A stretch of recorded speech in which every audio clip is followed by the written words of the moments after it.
Good evening and welcome to the Boston Bruins media availability with head coach Bruce Cassidy. Please use the raise hand function to ask a question. Remember to keep it down to one question and also unmute when called upon. We'll start with Matt Porter. Hey, Bruce. That was certainly something. I'm sure you'd be asked this a bunch of different ways, but in as much detail as you'd like to or as you can, what was this night like for you? What were you doing? What were the guys doing? Well, I mean, it's obviously strange to wait that long and then find out you may or may not play. Then you start thinking, well, is it going to be productive to play at 10 o'clock at night? You start thinking of the safety of the players, the ice conditions, a number of different things. Having said that, what are the options to not play? Tomorrow there's two scheduled games already at 3 and 8. So it comes out of your hands anyway, Matt, to be honest with you. As a coach, you're just thinking, okay, how do you prepare your players that have been sitting around that long? And that's a tough one to answer because you typically don't go through that, right? And especially the goaltenders, they're a little dialed in all day and a little earlier. So be tough on Tuukka and Mrazek for sure. We'll go to Matt Fautour. Coach, you just mentioned the goaltenders. Is that having to play two games now so close together on Wednesday and Thursday? Do you put at least a bug in Yaro's ear that you might go to him on Thursday, or do you have a plan in mind? We do. We're going to let the game play out first tomorrow. The good news about the back-to-back, there is I'll call it a day and a half, I guess. It's not quite, but you know what I mean, a 12 o'clock game and an 8 o'clock game. So there's a little more rest than typical. No travel involved. So it may depend on the workload of Tuukka. Obviously, we'll discuss it with him. We're very comfortable with both goaltenders. And I've heard Rod say it on the other side. He proved it. He used them both against the Rangers. So I don't think it'd be an issue for him either. It just happens to be two teams that typically do use both goaltenders. So that's a bit of a fortunate break for both teams. We'll go to Mike Petraglia. Bruce, you're a hockey fan as much as you are a hockey coach as well, I'm sure. And I'm just curious, when you're watching that drama unfold, and obviously it impacts whether or not you do your job later in the evening, I'm curious if you have some appreciation for what those two teams, Columbus and Tampa Bay, just went through. Oh, a tremendous amount.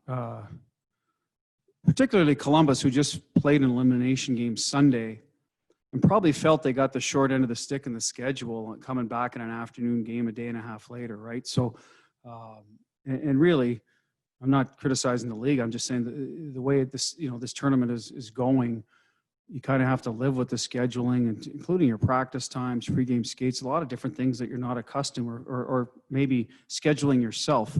So right out of the gate, they got a quick turnaround, and to be able to play that long and continue with their style, that's the other thing. They didn't get away from Columbus Blue Jackets hockey. They were blocking shots, clogging the lanes, managing the puck the whole night. They didn't decide somewhere along the line, well, let's just trade chances and see if that works out for us. So, and on the flip side, Tampa, they hung in there, played their game, grinded it out, good goaltending on both sides. So obviously you do feel for the players at some point. Whatever team loses is going to wish they lost sooner, simply because, it's mentally tough on them.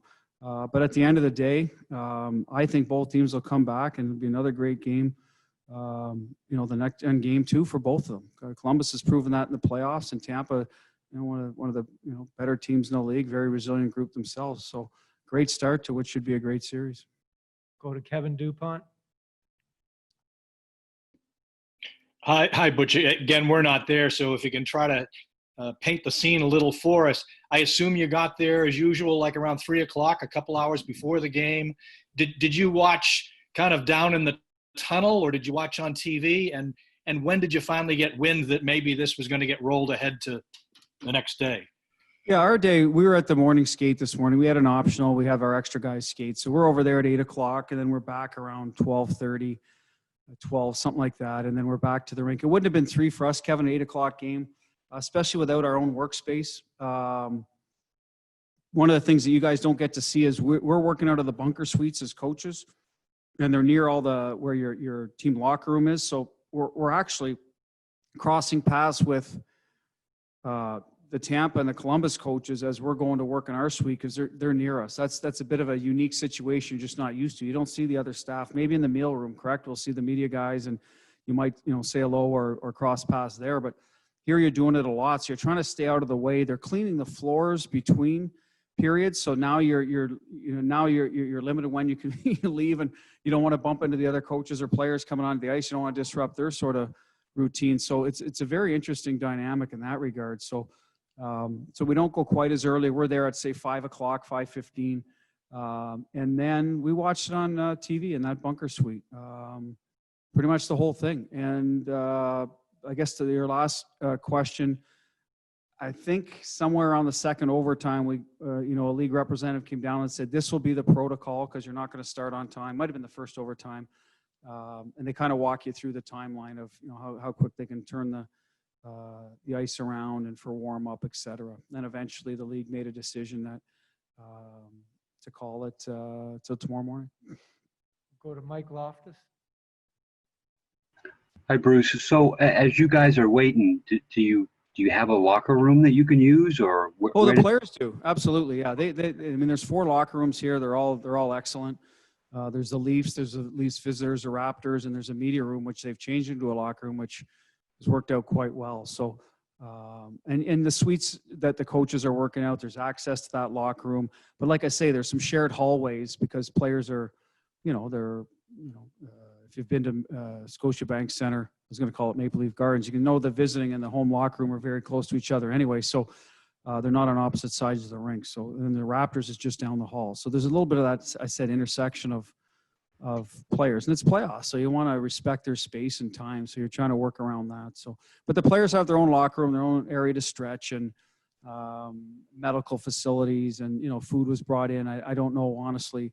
I think, there's always stuff there before the game, but during the game, maybe, peanut butter and jelly, banana sandwiches, whatever the player, protein shakes. I'm not sure what they have, to be honest with you, Mike. I had a piece of pizza. I'm not going to lie to you. It was delicious. It was about, 9 o'clock. I think I was getting hungry as the rest of the coaches, but I don't think the players are eating that. So, but anyway, that's what we did. We just waited it out. Wait for the word where, you're ready to go. You try to stay sharp, without, getting too anxious. And if they tell you you're playing, you're playing. If not, you get ready for tomorrow. Go to Fluto Shinzawa. Bruce, maybe if the Point had scored earlier, maybe there's a chance you start 10:30, 11. What would have been the danger in terms of player safety, just starting that late? Well, the first is the ice conditions, which after 7 periods of hockey or whatever it is, 7.5. I don't care how good you are at maintaining ice. There's going to be some deterioration, and then a little bit of the fatigue, like you're waiting around.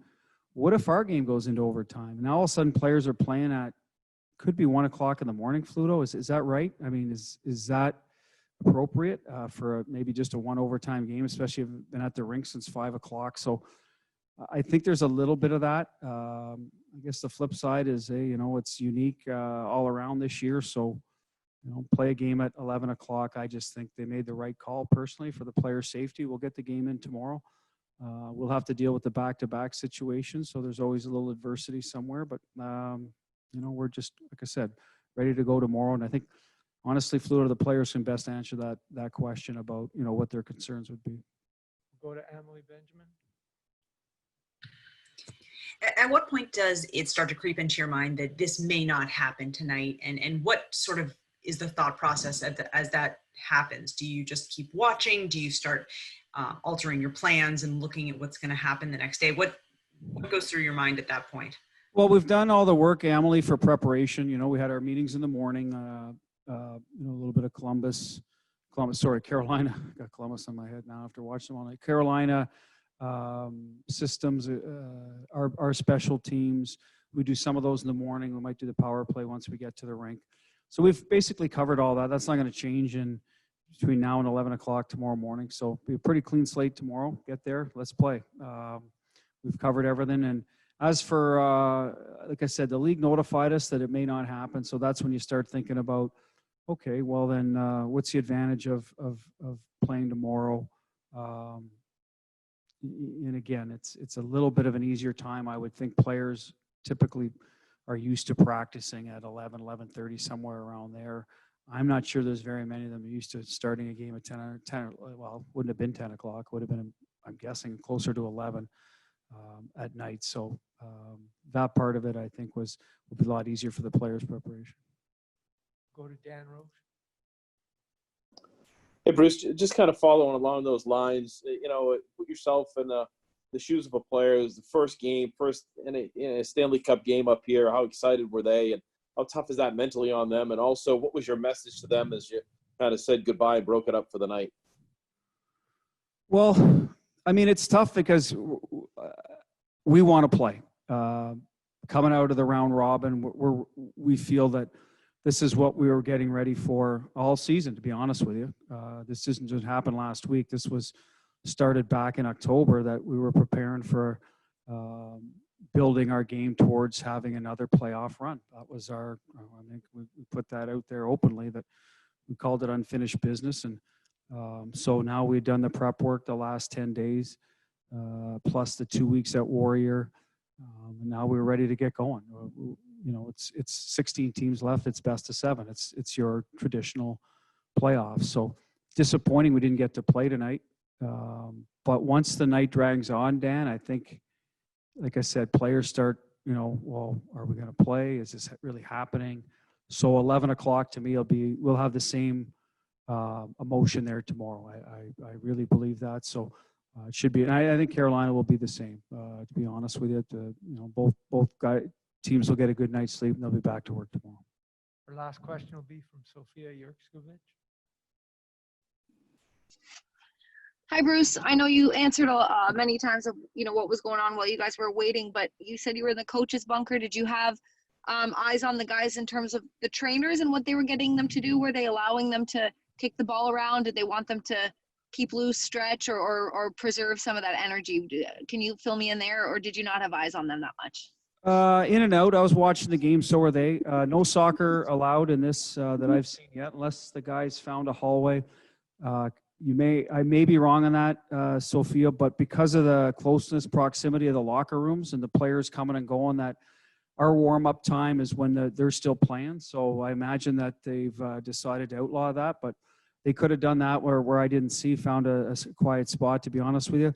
No, players were just kind of waiting around, wondering what was happening, and watching the game, encouraging both teams to shoot, so get the game over with. And then after a while, it becomes, well, what happens if this goes any longer type of thing. So now they start to have questions, and we tried to answer them the best of our ability. Like I said, the league did a good job. They kept us informed what would happen. It was going to be pushed back, and then eventually it was called. So that's the message we relayed to them. And we left it at that, basically, that, hey, this is game 1 of the playoffs tomorrow. We'll be ready to go. We've put our work in. Just come to the rink ready to play. Let's get after it and enjoy it. We've earned our right to be here. So, it just got pushed back 16 hours or whatever it was, and we'll be ready to go tomorrow. Thanks very much, Coach. That'll end our Bruins media availability. Thank you. Thanks for joining us, and have a nice evening.